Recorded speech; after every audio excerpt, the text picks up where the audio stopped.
नमस्कार दर्शकों, आज बार एसोसिएशन की बंद का आह्वान था और काफ़ी संगठनों ने उनका समर्थन भी किया था। ट्रांसपोर्टर्स को छोड़ करके बंद सफल रहा, लेकिन नींद उड़ गई भारतीय जनता पार्टी की। भारतीय जनता पार्टी को ऐसा लगता है कि बंद का पैटर्न जो है उनके पास ही है और आज उनको इस चीज़ का एहसास हो रहा है कि कहीं ना कहीं अब हमारे अलावा भी कोई बंद करवा सकता था। इससे पहले चैम्बर ऑफ कॉमर्स ने भी बंद की कॉल दी थी, वो भी सफल रहा था, लेकिन आज बीजेपी की नींद उड़ी हुई है। चर्चा करेंगे। अमनदीप जी हैं बाहर से, रमेश अरोड़ा जी हैं भारतीय जनता पार्टी से और Sonu ji peoples democratic party से। वीरेंद्र जी, आपका स्वागत है। आज सफल रहा बंद, क्योंकि जेन्युइन सा केस था और मुझे लगता है कि सबको इसका समर्थन करना चाहिए। देखिए, ऐसे है कि बंद जो था हाईकोर्ट बार एसोसिएशन की तरफ से, जो आज की कॉल थी, वो पूरी तरह से सफल रही है। और उसमें बड़ी बात यह है कि आप आज देखिए कि लोगों ने पार्टी पॉलिटिक्स से ऊपर उठ के, जैसे पॉलिटिकल पार्टियों, बहुत सारी, तकरीबन सारी पॉलिटिकल पार्टियों ने बंद का समर्थन किया था, एक को छोड़ के। लेकिन आम लोगों ने जिस तरीके से, क्योंकि जो हाईकोर्ट बार एसोसिएशन की जो डिमांड है, जिसके ऊपर वो प्रोटेस्ट कर रहे हैं, जो आज वो जम्मू बंद तक आए हैं, उनकी वो डिमांड बिल्कुल सी जेन्युइन है, बिल्कुल जेन्युइन चीज़ें वो मांग रहे हैं। और मैं आज ये कहना चाहता हूँ कि ये स्ट्राइक बार एसोसिएशन के लिए नहीं है या उनके लिए, ये तो लोगों के मसले हैं। अब आप मुझे बताइए कि उनकी डिमांड एक ही है कि ये जितने भी इंस्टीट्यूट बार हैं जो कोर्ट से रिलेटेड हैं, या रिलेटेड हैं, रजिस्ट्री वर्क है, कैट है और बहुत सारे हैं, उनको एक बिल्डिंग में कर दीजिए। तो मुझे तो नहीं लगता कि ये कोई इसमें कोई बड़ी बात है सरकार के लिए। तो लेकिन बड़े दुख की बात है कि पिछले 1 महीने से वर्क सस्पेंड है कोर्ट में, और जम्मू के पब्लिक सफ़र कर रही है, लोग सफ़र करते हैं, और वकील जो एडवोकेट हैं वो अपनी जगह पर ठीक है, उनकी डिमांड बिल्कुल जायज़ है। तो ये तो सरकार को सबसे पहले मानने ली होती हैं बातें, इसमें कौन सी बड़ी बात है। मुझे तो ये समझ नहीं आती कि एलजी एडमिनिस्ट्रेशन में या भारतीय जनता पार्टी की ये कौन सी मजबूरी बन चुकी है, क्या मसला है कि जो जेन्युइन डिमांडों को भी सपोर्ट नहीं करना चाहते। तो मेरे हिसाब से जम्मू बंद पूरी तरह सफल था। जी रमेश जी, आप क्या कहेंगे? आप तो इस फेटर्निटी से ताल्लुक़ रखते हैं, एडवोकेट भी है पेशे से, और दूसरी बड़ी बात यह है कि या तो आप इस मांग को नाजायज़ ठहराएं, अगर मांग जायज़ है तो मुझे लगता है आपको भी समर्थन करना चाहिए था। मुझे लगता है मनोज जी, आपने पहले से बाकियों को एग्जम्प्ट करते हुए हमें कटघरे में खड़ा कर दिया। बात यह है कि जहाँ तक डिमांड है, डिमांड मैं बिल्कुल ये कहूँगा कि कुछ में से काफ़ी बिंदु जो हैं उसमें जेन्युइन है। प्रश्न तो ये उठता है कि how we have start executing और demanding for fulfilment of the demand. पहली बात तो है, मैं एक जानकारी के लिए, बीइंग एडवोकेट, मैं सारा कोरोना जो पीरियड निकला, मैं सहमत हूँ कि वकीलों ने सफ़र किया है, स्कैटर्ड कोर्ट अलग अलग होने से। इसके बारे में आपको शायद ध्यान में होगा, पहले अभिनव गुप्ता जी जो थे, अभिनव शर्मा जी, उन्होंने भी स्ट्राइक की थी कि भाई ये कोर्ट्स को मूव ना किया जाए, बाहर रजिस्ट्री का काम बाहर ना ले जाया जाए, और ये सारे इकट्ठा रहे काम। अगर मुझे लगता है कि वहाँ पे कंक्लूड वो करवा लेते मिलजुल के, तो शायद बेटर सोल्यूशन हो सकता था। जी, अभी क्या हुआ कि अभी एक टाइम पास हो गया, अभी दूसरा फेज आ गई। अब प्रश्न ये 3-4 मैं 3-4 बातों पे आ रहा हूँ। नहीं, मैं अभिनव शर्मा जी के as a Bharatiya Janata party बात नहीं कर रहा जी, मैं बात कर रहा हूँ एज ए एडवोकेट के नाते, कि एडवोकेट के नाते कुछ जो उन्होंने किया। अब प्रश्न ये है कि मैं दूसरी बात कर रहा हूँ कि अभी भी स्ट्राइक, चुनाव आने वाले हैं बार एसोसिएशन के, चुनाव होके नया प्रेसिडेंट आता, वो सारा स्ट्राइक करता, या यही प्रेसिडेंट शुरू में इस इशू को ले लेते, सीरियसली ले लेते, चीफ जस्टिस से बात करते, गवर्नमेंट एडमिनिस्ट्रेशन से बात करते, बाकियों से बात करते, उसको लॉजिकल कंक्लूजन की ओर बढ़ते हैं। मुझे लगता है कि अभी तक अब जाके चीफ जस्टिस से बाकी लोगों से बात इनकी शुरू हुई है। जो काम पहले होने चाहिए थे वो काम इनकी ग्राउंड वर्क किया नहीं किया था, क्योंकि ये एडमिनिस्ट्रेटिव डिसीजन है, एडमिनिस्ट्रेटिव डिसीजन, और विशेष तौर पे जब जुडिशियल वह कम्प्लेक्स के अंदर बनना है, तो जजेस के ही जो आपस में, उनका आपस में चीफ जस्टिस और बाकी जो जजेस हैं, उनको कॉन्फिडेंस में लेते हुए, प्लस वहाँ से प्रपोजल मूव भी हो सकता था जी। लेकिन एक बात वो ध्यान में लाना चाहूँगा कि बार एसोसिएशन के मेंबर मेरे साथ सीनियर साथी भी बैठे हैं, ये एग्री करेंगे कि बहुत सारी स्टेट में ऐसा नहीं है। बहुत सारी स्टेट में डिस्ट्रिक्ट कोर्ट, अब चंडीगढ़ की बात ले लें, चंडीगढ़ में डिस्ट्रिक्ट कोर्ट अलग है, आर्म्ड फोर्सेस ट्रिब्यूनल अलग है, हाई कोर्ट अलग है, कैट अलग है। चंडीगढ़ जैसे ऐसे दिल्ली में बाकी स्टेट, काफ़ी स्टेटों के अंदर अलग हैं। ये ऐसा नहीं है जी आपकी लेकिन मेरा ये मानना जेन्युइन नहीं थी, इसलिए भाजपा ने समर्थन नहीं किया। मैंने बिल्कुल नहीं ये कहा।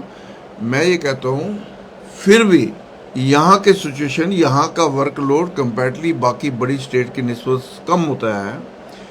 मैं इस बीइंग एडवोकेट में इस चीज़ को समझता हूँ, इसलिए उसको ध्यान में रखते हुए हमारे पास स्पेस भी है, जगह भी है और इसको ऑर्गेनाइज किया जा सकता था।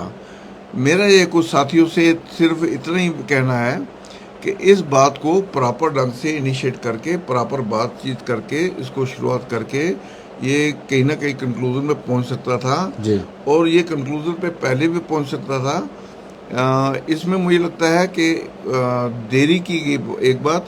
दूसरा, जिन क्वार्टर्स को कॉन्फिडेंस में लेना चाहिए वो उन क्वार्टर्स को कॉन्फिडेंस में नहीं लिया गया। अमनदीप जी से जानना चाहते हैं। अमनदीप जी, इन्होंने दोनों फॉर्मर बार प्रेसिडेंट को दोषी ठहरा दिया है, ठीक है। अभिनव जी को भी उन्होंने कहा है, और दूसरा भारद्वाज जी के लिए इन्होंने कहा है कि अब इलेक्शन सर पर थी और इस वक्त क्या जरूरत थी एजुटेशन शुरू करनी थी, जब टेन्योर शुरू हुआ था तब क्यों नहीं की। सर देखिए, जिस टाइम अभिनव शर्मा जी हमारे बार के अध्यक्ष थे, प्रधान थे, उस टाइम मैं उस टीम में नहीं था जी। मैं नहीं जानता कि उस टीम की क्या मजबूरी रही होगी, क्या है क्या नहीं।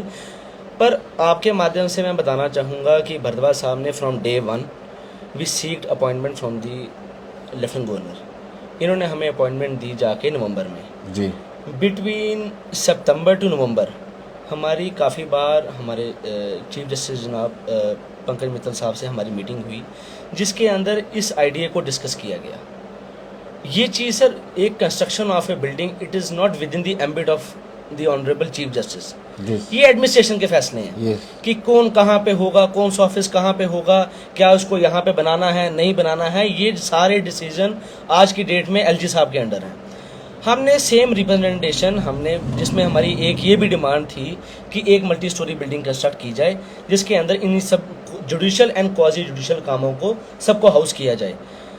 आपके माध्यम से मैं बताना चाहता हूं कि सर बैठे हैं, इनके जो प्रधान हैं बीजेपी के, he also supported, he also said कि हमारी डिमांड जेन्युइन है। हमारे ऑनरेबल चीफ जस्टिस सर ने भी इस चीज़ को अप्रिशिएट किया कि हाँ ये बेहतर है कि सभी चीज़ें एक जगह होंगी, वो सोसाइटी के लिए बेहतर है। हमने इस चीज़ को जगह जगह प्रोजेक्ट किया। अमित शाह जी आए थे, हमने उनसे अपॉइंटमेंट मांगी, उन्होंने अपॉइंटमेंट नहीं दी। Still we sent him our representation, अपना मेमोरेंडम भेजा, उसके अंदर भी था। गवर्नर साहब से फिर बात करने की कोशिश की, उनके वहाँ से हमें अपॉइंटमेंट नहीं मिली। लेटर ऑन हमने गवर्नर हाउस का घेराव किया, उसके बाद इन्होंने एक्सेप्ट किया कि चलो ठीक है, आप इनसे जाके मेमोरेंडम फिर से ले लो। डिवकॉम से एप्रोप्रिएट फोरम्स के ऊपर हमने अपनी रिप्रेजेंटेशन दी। जैसे सर कहते हैं कि हमने डे वन से नहीं किया, वी इनिशिएटेड, हमने इसको प्रॉपर फोरम्स के ऊपर जहाँ जहाँ से ये काम बन सकता था, जिस मीडियम से हम वहाँ पे गए, हमने ये काम किया। अब ये कहो कि फर्स्ट डे से एजुटेशन करे without any representation, without any memorandum, बिना रिप्रेजेंटेशन के, बिना चैनल को फॉलो किए ये स्टेप्स नहीं लिए जाते। जी जी। सोनू जी, आप हमें ये बताइए कि जिस तरीके से आज बंद सफल रहा है, मुझे लगता है कि भारतीय जनता पार्टी को आईना दिख गया है। देखिए, मैं तो बहुत दफ़ा पहले भी कहता था, आपके चैनल के माध्यम से भी कहता रहा हूँ अपने चेहरे के दाग किसे नज़र आते हैं, वक्त हर इंसान को आईना दिखा देता है। आज आईना जम्मू के लोगों ने दिखा दिया जी। कोई वक्त था भारतीय जनता पार्टी बंद कराने में माहिर होती थी और जम्मू के काज के लिए लड़ती थी। हम नहीं कहते हैं कि नहीं लड़ते थे। आज इतनी बड़ी जम्मू में, मैं कहता हूँ दुविधा है, ये दुविधा कह सकते हैं ना। देखिए, मेरी नज़र में जो एडवोकेट है, वकील हैं, ये सोसाइटी का सबसे इंटेलेक्चुअल फोरम है, क्योंकि जो इनका प्रोफेशन है, वो एक आदमी जिसके गले पे फांसी का फंदा है उसको मौत से नीचे लाके बचा के लाते हैं। अगर डॉक्टर ये काम करते हैं तो मेरे हिसाब से इनका भी जो प्रोफेशन है वो ऐसा ही है। अगर ये लोग आज सड़कों पर हैं और जेन्युइन डिमांड के लिए हैं, ठीक कहा मेरे भाई अमनदीप ने कि इन्हीं के प्रदेश अध्यक्ष जी ने कहा, मैंने खुद भी सुना है वो वीडियो, उसमें वो कहते हैं जी इनकी डिमांड जेन्युइन है। फिर इनकी सुनवाई नहीं होती ना, फिर नहीं, अगर ये मान लिया जाए तो फिर माने ना भी हमारी सुनवाई नहीं होती तो ये भी आ जाते इनके साथ, जैसे हम गए थे नेशनल कॉन्फ्रेंस कांग्रेस थी, ये भी आ जाते। मैं आपको बात बताता हूँ विनोद जी, जो लास्ट मीटिंग बार ने की थी अपने ऑफिस में, तो उन्होंने हर एक पॉलिटिकल पार्टी को इनवाइट किया था। तो वहाँ हम गए थे पीडीपी की तरफ से, तो वहाँ इनके जो प्रेसिडेंट थे भारद्वाज साहब, उन्होंने एक बात की अपने वेलकम एड्रेस में, उन्होंने कहा जी आज कैट और स्पेशल ट्रिब्यूनल जो है वो किसी के घर से चल रहे हैं, मुझे नहीं पता उनके ऑफिस का, उनके किसी के घर से चल रहे हैं। तो मैंने कहा था भी आप कैट और स्पेशल ट्रिब्यूनल की बात करते हो, जहाँ तो जम्मू कश्मीर पूरा ही किसी के घर से चल रहा है। यहाँ मुझे बताइए यहाँ क्या है, मतलब है क्या?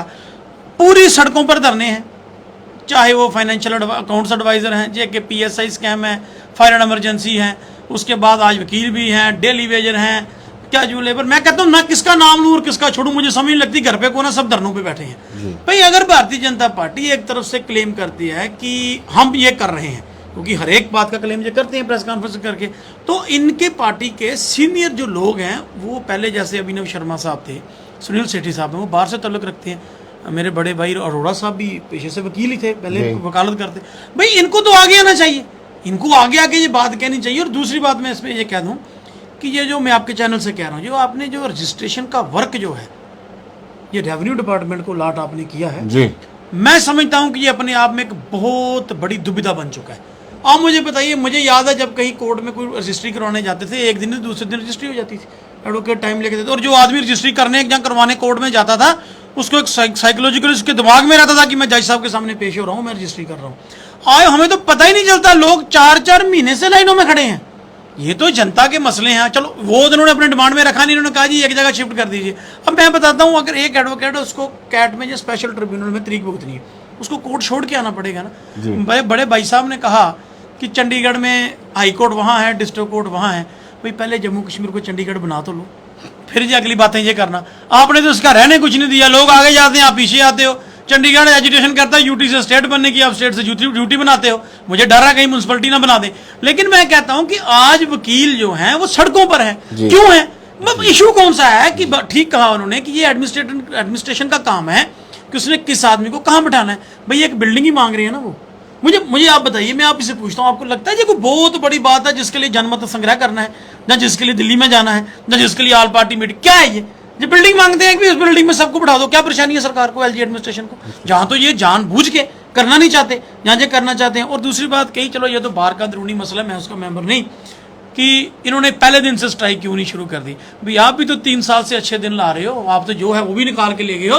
अगर वो 8 महीने से स्ट्राइक पर बाद आ गए हैं स्ट्राइक पे, आपने तो 3 साल में भी कुछ नहीं किया। सो इसलिए मेरी अपील है भारतीय जनता पार्टी के लीडर से भी, आपको भी आगे आना चाहिए। ये लोकल काज है, हम सब ने जम्मू में रहना है, तो जम्मू के भले की बात है। अगर जम्मू के भले की बात है, उसका फायदा मुझे भी है, अरोड़ा साहब को भी, अमन जी को भी है, तो इनको भी आगे आना चाहिए, जेन्युइन डिमांड की सपोर्ट करनी चाहिए। रमेश जी, कोर्ट यासीन मलिक को उम्र कैद की सजा सुनाती है और क्रेडिट बीजेपी वाले लेते हैं।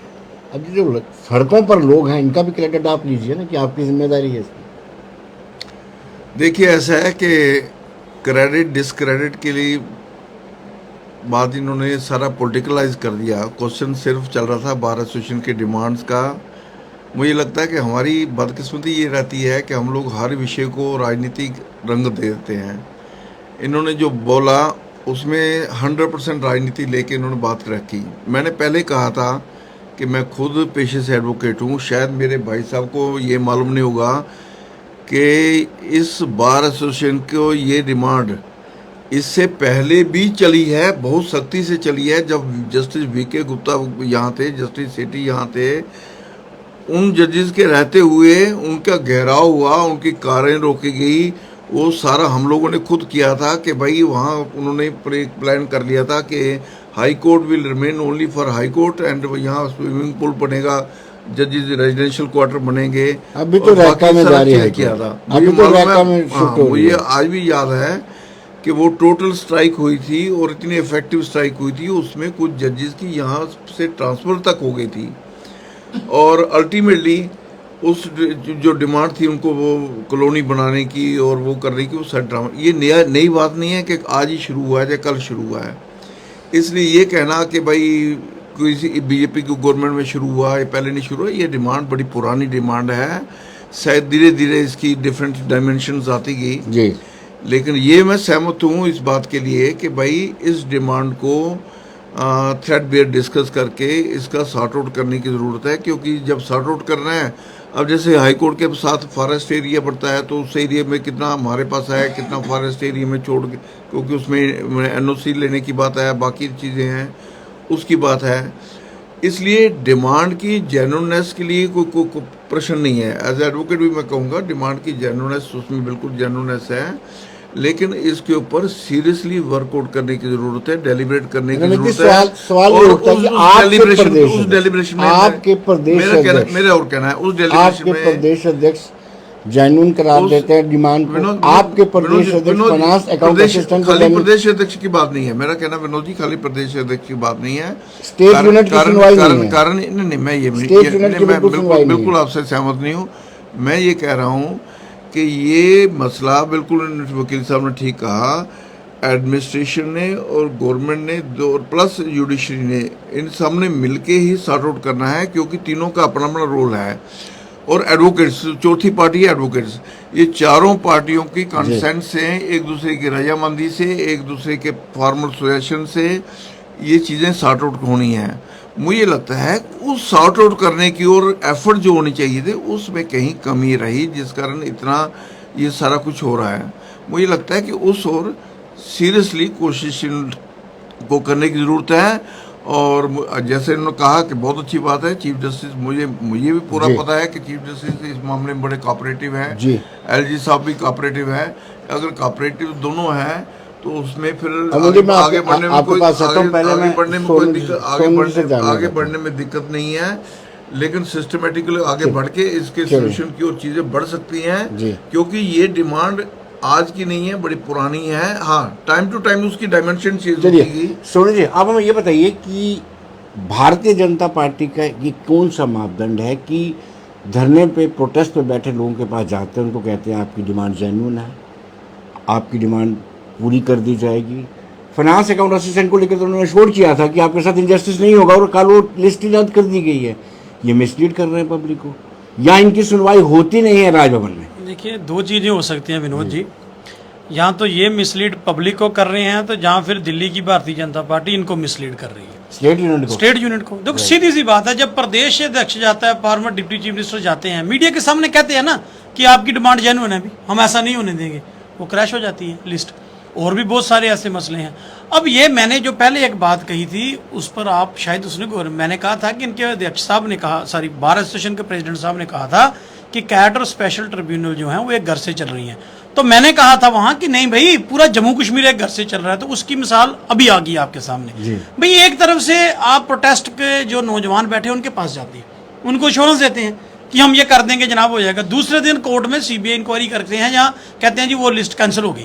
भाई आपने लिस्ट कैंसिल कर दी, अगर आपके पास इख्तियारात नहीं है तो क्यों नौजवानों को बेवकूफ बनाते हो? उनको कह दीजिए भी हमारी कोई नहीं सुनता, मैंने मत खिलवाड़ की दी है ना। अब मैं यही बात कह रहा हूं कि आज बीजेपी कह दे कि भाई वकीलों की डिमांड जेन्युइन है, हम इनके साथ हैं, तो ये एलजी एडमिनिस्ट्रेशन का मसला है, उनको करने दीजिए। ये एलजी एडमिनिस्ट्रेशन के फैसलों का क्रेडिट भी लेना चाहते हैं, कोर्ट के फैसलों का क्रेडिट भी ये लेते हैं। ये प्रेस कॉन्फ्रेंस करके कहते हैं हमने कराई है, कहते हैं जो भी कोर्ट फैसला करता है। उसके बाद तीसरा बात है कि अब डिस्क्रेडिट की जब बात आती है, जो पीछे हट जाते हैं। इलेक्शन कमीशन ऑफ इंडिया की प्रेस कॉन्फ्रेंस होती है, अगले दिन बीजेपी प्रेस कॉन्फ्रेंस करके कहती है बहुत अच्छा फैसला है। चीफ इलेक्टोरल ऑफिसर साहब एक ट्वीट करते हैं 25 लाख का, बीजेपी के टॉप टू बॉटम लीडर उसको फैसिलिटेट करने में लग गया था जी हमने किया।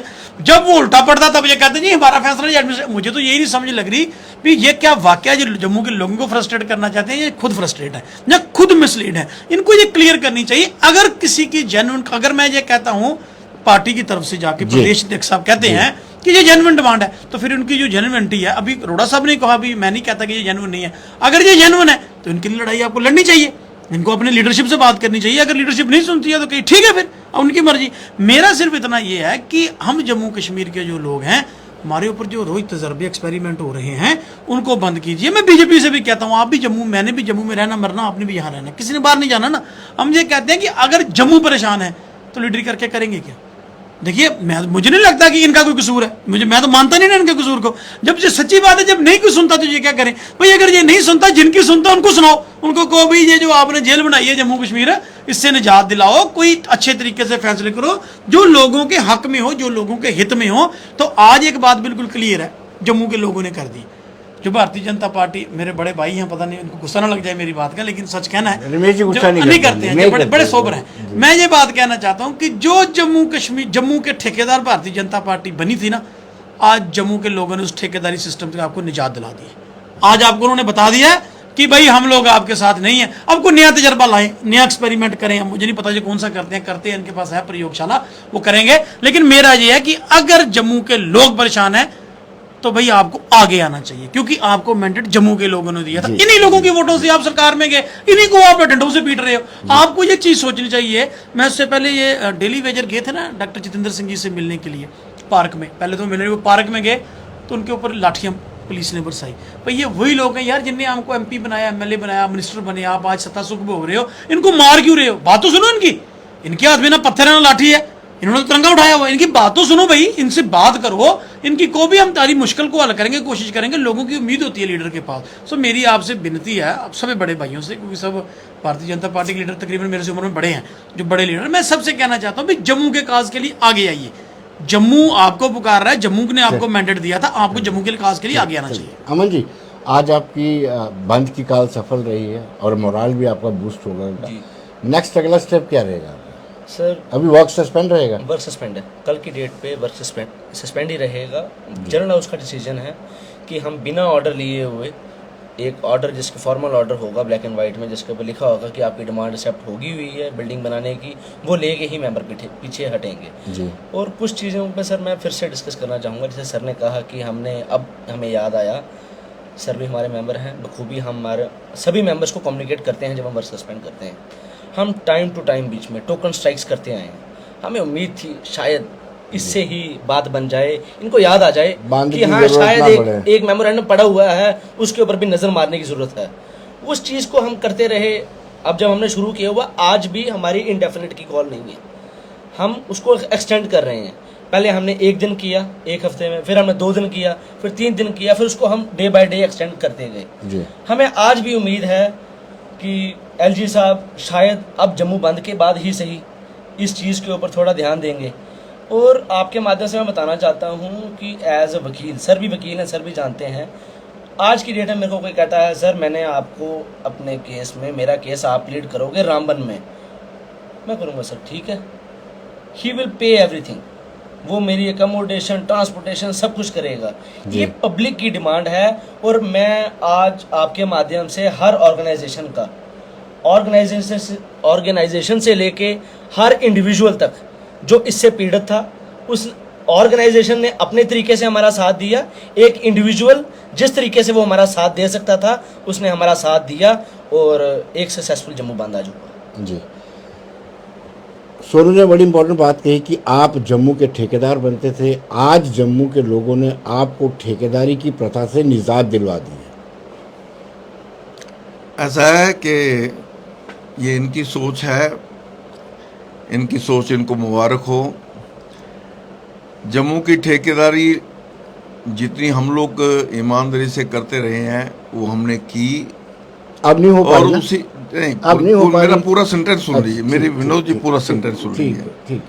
पूरी ईमानदारी से की, उस ठेकेदारी का नतीजा निकला कि हमें 25 सीटें यहाँ मिली। उसी ठेकेदारी का मतलब फ़ायदा निकला कि देश भर में हमारी ये सत्ता चल रही है। लेकिन एक बड़ी स्पष्ट बात यहाँ कहना चाहता हूँ, शायद जो नहीं समझते उनको अपने ढंग से समझे, जो PDP वाले हैं बाकी अपने ढंग से समझे, कि भाई जो ब्यूरोक्रेटिक सेटअप जिस समय चल रहा होता है, जिस समय असेंबली इस समय वर्किंग में नहीं है, UT गवर्नमेंट बन चुकी है, बाकी चीज़ें बन चुकी है, ये क्या अपेक्षा रखते हैं? ये एक मैं बड़ा पॉइंट आउट करूँगा, ये अपेक्षा क्या रखते हैं कि आज भी हम उसी तरह धरने के लिए निकले, जुलूस के निकले, रैली के नहीं निकले और हम लोगों का, अरे भाई आप लोग इतने निकम्मे क्यों हो गए फिर? अगर हम लोग कर सकते थे और किया, जिस समय हम अपोजिशन का रोल करते थे, जब आपको अपोजिशन करनी है तो अपनी स्किन बचाते हुए, अपने आप को बचाते हुए, अपनी चमड़ी दमड़ी बचाते हुए, कहीं मुझे जेल ना जाना पड़े, कहीं एक लाठी ना पड़ जाए, इस बात को समझते हुए इस बात को यही करेंगे, यही वो कहेंगे कि नहीं भाई ये एंजॉय करेंगे पावर, ये अब सुन लीजिए, आप ध्यान से जवाब सुन लीजिए एक बार, आप जवाब सुन लीजिए प्यार से, ये एंजॉय करेंगे पावर, ये चीफ मिनिस्टर बनेंगे, कोलिशन में बनेंगे, बाकी बनेंगे, मिनिस्टर बनेंगे, ये एंजॉय करना चाहते हैं, लेकिन ये नहीं चाहते कि किसी के सुख दुख में खड़ा हो। सुख दुख में तो ये चाहते हैं दूसरा खड़ा हो, पावर जो एंजॉय करने की बात आए तब ये क्लेम करके बाजू आ जाएंगे हमारा भी हक बनता है। हमारा ये कहना है, हम हेल्दी अपोजिशन को वेलकम करते हैं। अगर आपको लगता है, हमारा तो कहना है इस समय बीजेपी की इस स्टेट में पावर नहीं है। बीजेपी सेंट्रल यूटी केंद्र सरकार में हमारी गवर्नमेंट है और वो भी एनडीए की गवर्नमेंट है, प्योरली बीजेपी की गवर्नमेंट नहीं है। दूसरी का बात ठीक है, ये मानते हैं कि प्योरली ये मानते हैं मेजॉरिटी उसमें बीजेपी के है, इसलिए हम ओन करते हैं, हम डिसोन नहीं करते। लेकिन यहाँ की जो स्टेट का स्ट्रक्चर है उसमें ब्यूरोक्रेट इस समय सेटअप जो है ब्यूरोक्रेसी गवर्नमेंट चला रही है। गवर्नर एक मिनट पूरी बात करने, गवर्नर किसी पार्टी का नहीं होता, गवर्नर सबका साझा होता है। तीसरी बात, इस सारे सिचुएशन में जो अब जैसे इन्होंने बार की बात कही, मैं भी मेंबर बार का, हम लोग भी बात रखेंगे आगे भाई, ये हमें लगता है कि ये चीजें होनी चाहिए।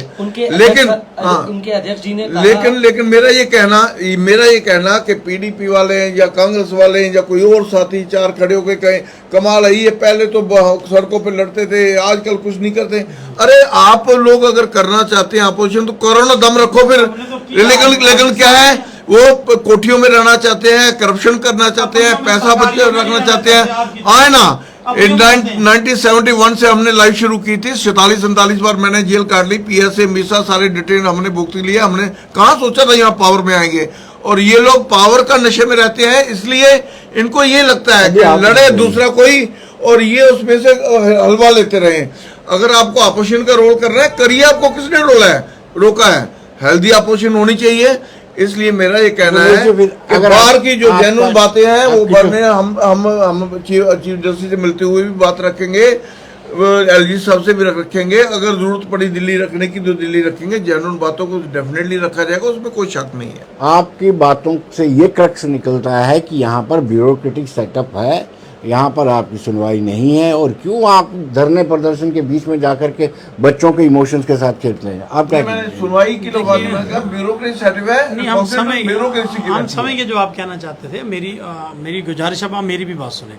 इन्होंने 2-3 बातें की हैं मेरे बड़े भाई साहब ने। सबसे पहले उन्होंने कहा कि सुख दुख में खड़े नहीं होते। भाई आज आप क्यों भाग गए हो जम्मू के दुख से? आज क्यों बैठे हो घरों में?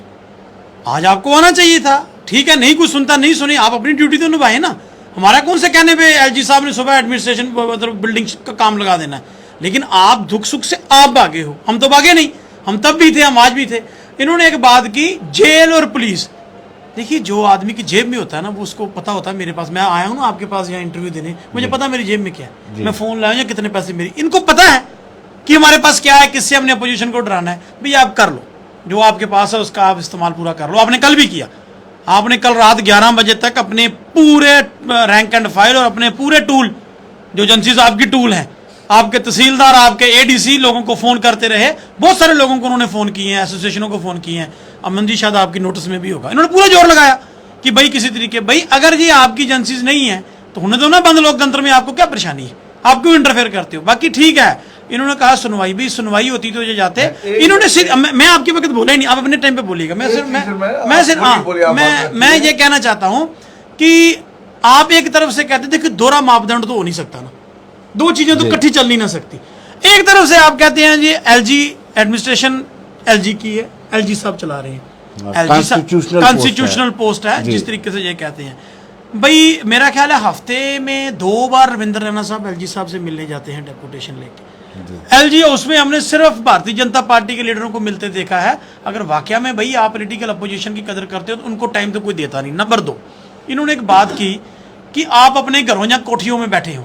भाई हाँ, अपने घरों में बैठे हैं, चाहे कच्चा चाहे पक्का, लेकिन अपनों में बैठे हैं। हमने आप लोगों की तरह सरकारी कोठियों पर नजायज कब्जे नहीं किए, जिसके लिए आपको पॉलिटिकल पार्टियां आपके घरों के बाहर जाके धरने दे रही हैं, तो आप अभी तक खाली नहीं कर रहे। हमने आप लोगों की तरह सरकार के साथ लड़के 3 मंजिले मकान नहीं बनाए, अपने में बैठे हैं, किसी के पास 2 कमरे हैं 4, लेकिन वहां से भी अपोजिशन कर रहे हैं।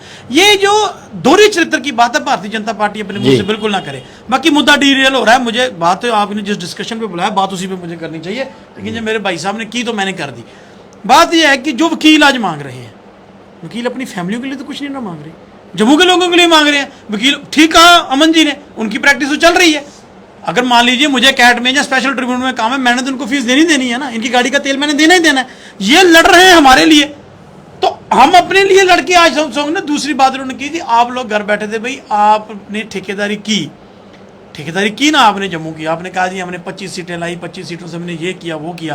भाई आज भी जम्मू वालों को, अपने उन ठेकेदारों को वो ढूंढ रहे हैं ना, कि जिसको हमने ठेका दिया था जम्मू का, वो ठेकेदार भी रिटायर नहीं ना हुआ अभी, तो कहते हैं हमारा सब कुछ है, उनको ढूंढ रहे हैं। आप क्यों दरवाजे बंद करके बैठे हो?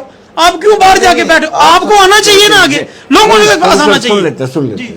मेरा कहना है कि सबसे अच्छा है, आजकल ज़िंदगी का पैटर्न बन चुका है। वो पैटर्न पे सरदार जी ने बड़े अच्छे ढंग से बात रखी है। वो पैटर्न क्या है? अच्छे पढ़े लिखे और इंटेलिजेंट और अपने आप को समझते हैं ना, वो कैफेटेरिया में जाते हैं, नाई की दुकान में जाते हैं, 2 कमेंट इसके बारे में दिए, 2 उसके बारे में दिए, 2 गवर्नमेंट के खिलाफ बोले, 2 पब्लिक के खिलाफ बोले, और सोचा कि हमारी जिम्मेवारी पूरी होगी। जिम्मेवारी से जो काम करना पड़ता है तो तब चीज़ों को थ्रेड भी डिस्कस करना पड़ता है, सोचना पड़ता है, उसकी एग्जीक्यूशन सोचनी पड़ती है, रिसोर्सेज सोचने पड़ती हैं, फिर जाके वो चीज़ें इम्प्लीमेंट होती हैं। इसलिए मुझे लगता है कि ये तो वो काम भी नहीं करते, वो काम करने की भी इनकी कैपेसिटी नहीं है। ये बाकी बातें छोड़ दें। तीसरा ये है कि एक सिंपल सी बात करो, एडमिनिस्ट्रेशन कभी किसी की नहीं होती। एडमिनिस्ट्रेशन पहले आप देखिए, यहाँ कांग्रेस का रूल रहा। देखिए हमारे वो वीडियो भी है जब आपके प्रदेश अपना गवर्नर आने वाला, घर का गवर्नर, नेशनल कॉन्फ्रेंस का रूल भी रहा। यहाँ पे पीडीपी और उसका जो रूल पहले जॉइंट रहा, फिर हमारे साथ भी रहा। यहाँ क्या होता है कि हम क्या कहेंगे कि हमारी एडमिनिस्ट्रेशन थी, एडमिनिस्ट्रेशन जो भी रूलिंग में आएगी उसने उसकी जो पॉलिसीज हैं उसको करने की कोशिश करनी होती है, एग्जीक्यूट करने की। अगर एडमिनिस्ट्रेशन जो चेक एंड बैलेंसिंग करने होते हैं, जो तो हेल्म ऑफ अफेयर जो लोग हैं वो उसको चेक एंड बैलेंस की चलाते हैं जी। कई बार ऐसे इशू भी आए ऐसे, जिस समय हम गवर्नमेंट में थे, एडमिनिस्ट्रेटिव पॉइंट ऑफ व्यू से कई इश्यूज को हमने भी इशारा, कई एडमिनिस्ट्रेटिव ऑफिसर के खिलाफ एक्शन भी किया। इवन कि एक डॉक्टर का मुझे मालूम है, वो डॉक्टर बाई प्रॉक्सी ड्यूटी दे रहा था, डॉक्टर कोई था वो जाता वो था, हमने उसे इमीडिएटली टर्मिनेशन की उसके खिलाफ प्रोसीड किया। मेरा ये कहना है, जब एक बात सिंपल वे में हमने कहा कि भाई इसके ऊपर बात हम लोग भी सीरियसली रखने की ज़रूरत है और इसमें कोई ना कोई वे आउट निकलना चाहिए, ये हमारी इच्छा भी है और एज ए एडवोकेट भी इच्छा है, एज ए पॉलिटिकल पार्टीज भी इच्छा है। और इसलिए मुझे 35 दिन से वो बैठे हुए हैं, इसलिए आप और कितना आंकलन करेंगे? इसलिए विनोद जी हर एक चीज़ को, जैसे मैंने ये कहा कि ये स्ट्राइक, एक बार अगर ये मैं कहता हूँ एक प्रॉपर बताएं जी कि इस दिन से हम स्ट्राइक कर रहे हैं, अगर आपने हमारी ये डिमांड ना करी, एक लेटर मुझे बता दें जो गवर्नमेंट को उन्होंने बता दिया हो कि ये पॉइंट्स हैं और ये डिमांड्स हैं और इसमें हमारी आप लोगों को रिक्वेस्ट बार बार की है, ये कि एक लेटर बता दें जिसमें ये बात बताया। देखिए कहने में तो मैं बता रहा हूँ, कहने में तो ये 20 साल पहले जस्टिस वीके गुप्ता के समय लड़ाई शुरू हो गई थी, उस समय से चल रही है, उस समय चल रही तो फिर इतने साल फिर बात आती है कि इतने साल कहाँ चुप रहे हैं। ऐसा नहीं, हर एक एजिटेशन की एक फेज होती है, उस फेज में से उसी में से अमन जी ने आपको ये भी बताया, गृह मंत्री अमित शाह को भी दिया है। अभी मैं इतना ही कहूँगा कि इस बात के ऊपर सीरियसली बात करने के लिए हम लोग भी इनिशिएटिव लेंगे और इस बात का सोल्यूशन निकले, इसका पूरा कोशिश करेंगे। अमन जी सर, जिस हिसाब से सर ने कहा ना कि एजुटेशन बहुत पुरानी है, 20 साल पुरानी है, इतने साल पुरानी है, सर ये लेटेस्ट डिमांड है। आफ्टर द एब्रोगेशन ऑफ 370 जो जैसा एक यूटी एडमिनिस्ट्रेशन में होता है, ये वैसे ऑफिस ये एस्टेब्लिश किए गए जी, ठीक है। उसके बाद हमारी ये डिमांड आई, जैसे सर कहते हैं कि आपने कब दिया, सर मेरे को डेट से याद है, 16/11/2021 को गए थे। उसके बाद 4/8/2022 को जिस दिन घेराव किया अपने गवर्नर हाउस का, गवर्नर हाउस वाली मेरे को डेट से याद है। मैं माफ़ी चाहूँगा, मेरे को जिस दिन हमने अपना अमित शाह जी आए थे वो वाली डेट मेरे को याद नहीं है, पर वो हमने वो भी दी थी। फिर एक सेंटर के MOS लॉ आए थे, if I am not wrong, हमने उनको थे मिले, उनको हमने सेम चीज़ बताई। सर ने कहा कि चंडीगढ़ में ऐसे है। सर चंडीगढ़ एक छोटी जगह है, बड़ी सोच के साथ चलो। यूपी देखो, लखनऊ में हाई कोर्ट प्रेमिसेस के अंदर सेम फैसिलिटी प्रोवाइड है, छोटी नहीं दूर की चीज़ देखो। और एक चीज़ है सर, यहाँ पे कुछ बीजेपी PDP चला, मैं इस चीज़ में इन्वॉल्व नहीं हूँगा, पर मैं सर को इतनी चीज़ कन्वे करना चाहूँगा कि भरद्वाज साहब को रैना जी ने कन्वे किया था कि वो भी अपने अपने एंड से कन्वे करेंगे कि इस चीज़ को जल्द से जल्द किया जाए।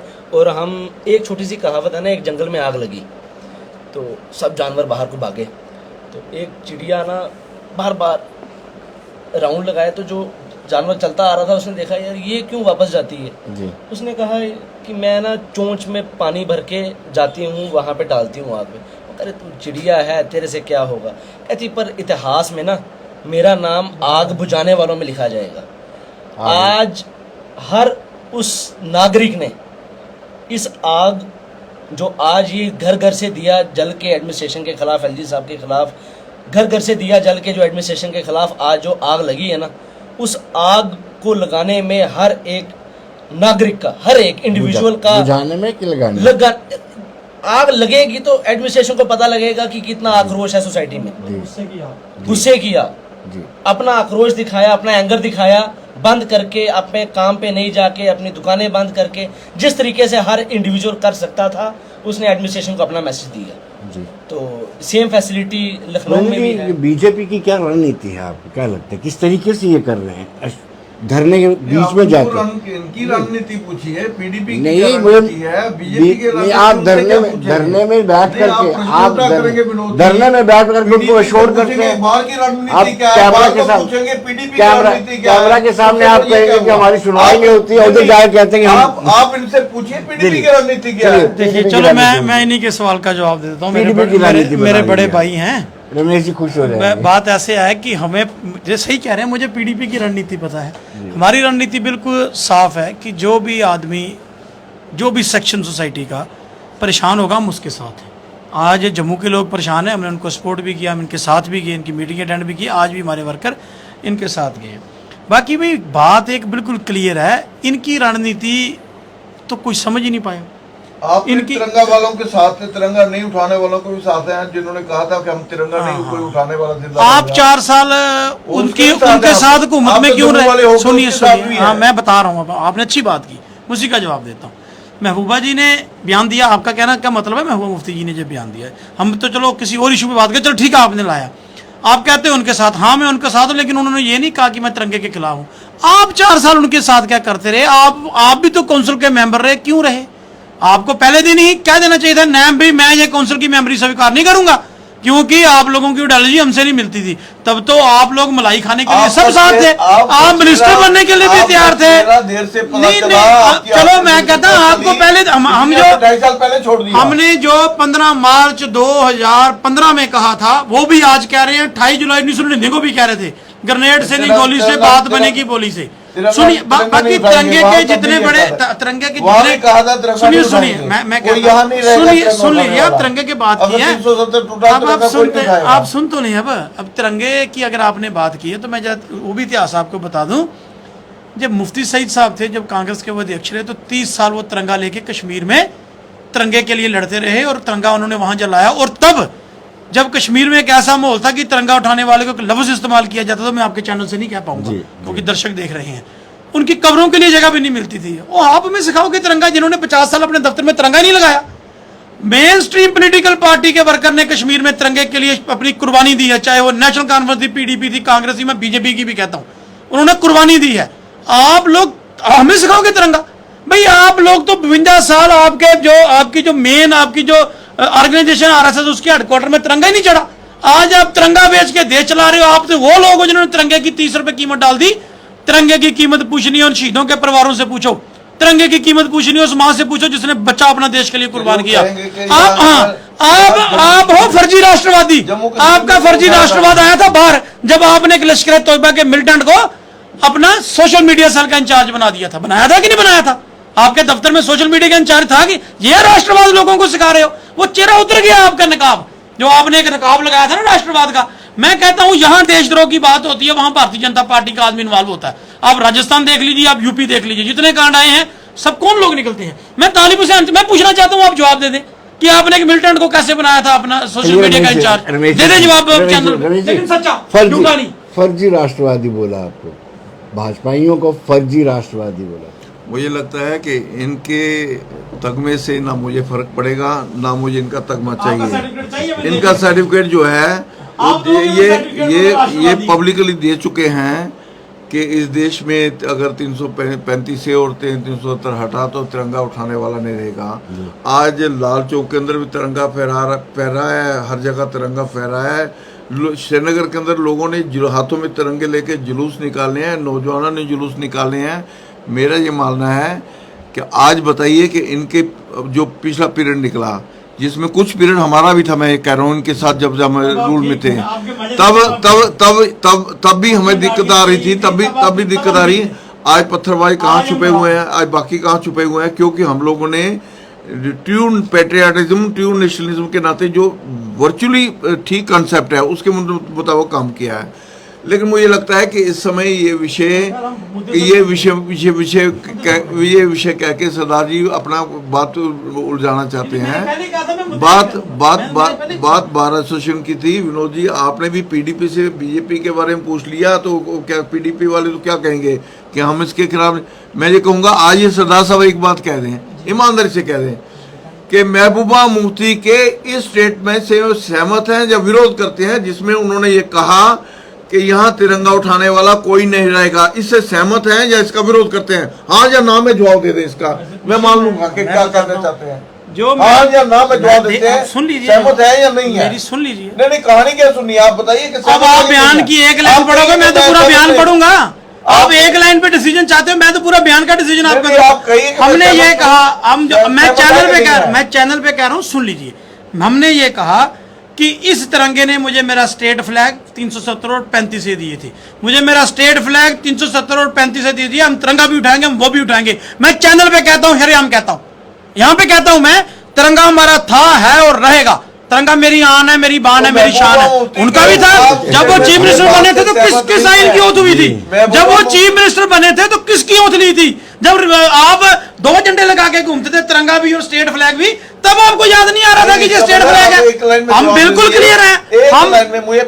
मैं तो कह रहा हूँ, मैं बिल्कुल कह रहा हूँ कि मैं राष्ट्रवादी था, हूँ और रहूंगा। मैं आपसे पूछ रहा हूँ, मैं आपकी तरह फर्जी नहीं, मैं फर्जी नहीं। मैं मेरे लीडर पाकिस्तान में जाके जिन्ना की मजार पे फूल चढ़ा के उसको सेकुलर नहीं कहते। हम बस लेके पाकिस्तान नहीं जाते, फिर कारगिल नहीं कराते। हम मैं तो आपकी बातें ला रहा हूँ ना।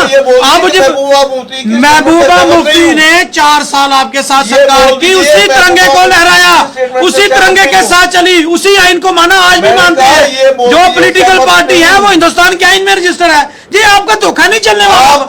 आप मुझे बताओ कितना बेचोगे इस चीज को? आपका फर्जी राष्ट्रवाद दुनिया के सामने है। आपका राष्ट्रवाद होता तो तालिब हुसैन आपका, मैं आपसे कहना चाहता हूं, आपका सोशल मीडिया का इंचार्ज नहीं बनता। ओए आप तो जम्मू के साथ गद्दार हो, आप देश के साथ गद्दार हो। आपने मिलिटेंट को अपने दफ्तर में बिठा के पना दी है। उसके लिए मैं तो कहता हूं, अपील करता हूं मिनिस्टर साहब से, इनके ऊपर कार्रवाई करो, इनकी इन्वेस्टिगेशन करो। कितने मिलिटेंट और दफ्तर में रखे हैं लोगों को मरवाने के लिए? ये तो इन्वेस्टिगेशन होनी चाहिए। बिल्कुल डिटेल हो गए। हमारा आज का मुद्दा था कि बार एसोसिएशन की काल बाकी सियासी जमातों के समर्थन के साथ सफल रही है, और मुझे लगता है कि भारतीय जनता पार्टी के लोग भी उनकी डिमांड को जेन्युइन मानते हैं। लेकिन आपसे आखिरी सवाल मेरा आपसे ये रहेगा कि जिस तरीके से आज समर्थन मिला है, मुझे लगता है आगे भी ऐसा पब्लिक का समर्थन आपके साथ रहेगा। सर देखें, पीड़ित पब्लिक है, वकील का काम है, ही इज़ प्रोफेशनली बाउंड, उसकी ड्यूटी बनती है। जब वकालतनामा साइन कर दिया ना, तो चाहे उसको रामबन जाना पड़े, गूल जाना पड़े, भद्रवाह जाना पड़े, वो जाएगा। पब्लिक जो पीड़ित है, देखो सर, एक ना एडमिनिस्ट्रेशन कहती है सर्विस एट डोर स्टेप, कोई ना कोई नई स्कीम आती है सर्विस एट डोर स्टेप की। ईज ऑफ डूइंग बिजनेस ये भी कहा जाता है, बड़े बड़े स्लोगन दिए जाते हैं, आपके सामने है, उस चीज़ को प्रमोट किया जाता है। बट एडमिनिस्ट्रेशन इस चीज़ को समझे कि जैसे डीआरटी है सर, वो चंडीगढ़ में है। बैंक कोर्ट का पहले कोई मसला होता था, वो अपनी डिस्ट्रिक्ट में बैंक कोर्ट था उसका अपना, वो वहीं पे उसका उर्रेसल था वहाँ पे उसका। आज की डेट में लद्दाख का कोई सिटीजन है, आम नागरिक उधमपुर का है, उसको वहाँ जाना है, डोडा का है, कहीं का भी है, सर जहाँ मर्जी का है। आज की डेट में हमारी मैक्सिमम पॉपुलेशन ऐसी है कि किसी को आप ऑल ऑफ द सडन बोलो कि पठानकोट जाना है, वो शायद जेब की तरफ नज़र मारेगा कि मैं पठानकोट जा सकता हूँ या नहीं जा सकता। वो खुद बेचारा जा नहीं सकता, वो वकील को कैसे इतने पैसे खर्चेगा? पब्लिक की डिमांड है। तो मैं लास्ट में एक चीज़ कहना चाहूँगा कि जैसे कहते हैं ना कि 2 हाथी जब लड़ते हैं तो घास पिसा जाता है। तो मैंने देखा बीजेपी पीडीपी चल रहा है, तो आपके माध्यम से मैं जनता को बताना चाहूँ, कि हम किसी पॉलिटिकल पार्टी के बैनर तले नहीं हैं, बार का अपना बैनर है। हम हर पार्टी को अप्रोच किया कि हमारी ये डिमांड है, आप हमारा समर्थन दें। हम हर नागरिक को जिस लेवल पे जिस तरीके से वो हमारी इस डिमांड को, हमारी और नागरिक की ये डिमांड, पब्लिक डिमांड को मनाने में जो मदद कर सकता है वो करे। बार हमेशा उसकी ऋणी रहेगी, बार आज भी उसकी ऋणी है हर उस नागरिक की जिसने ये आज हमारा बंद सफल कराया। अमन जी बहुत बहुत शुक्रिया, रमेश जी आपका भी बहुत बहुत शुक्रिया, सोनू जी आपका भी बहुत बहुत शुक्रिया। नेक्स्ट टाइम आपसे पूछेंगे कि वो जो महबूबा मुफ्ती जी का बयान था कैसा था, दोबारा इस पर चर्चा करेंगे। अभी कर लें चर्चा, इसमें कोई बड़ी बात नहीं। धन्यवाद।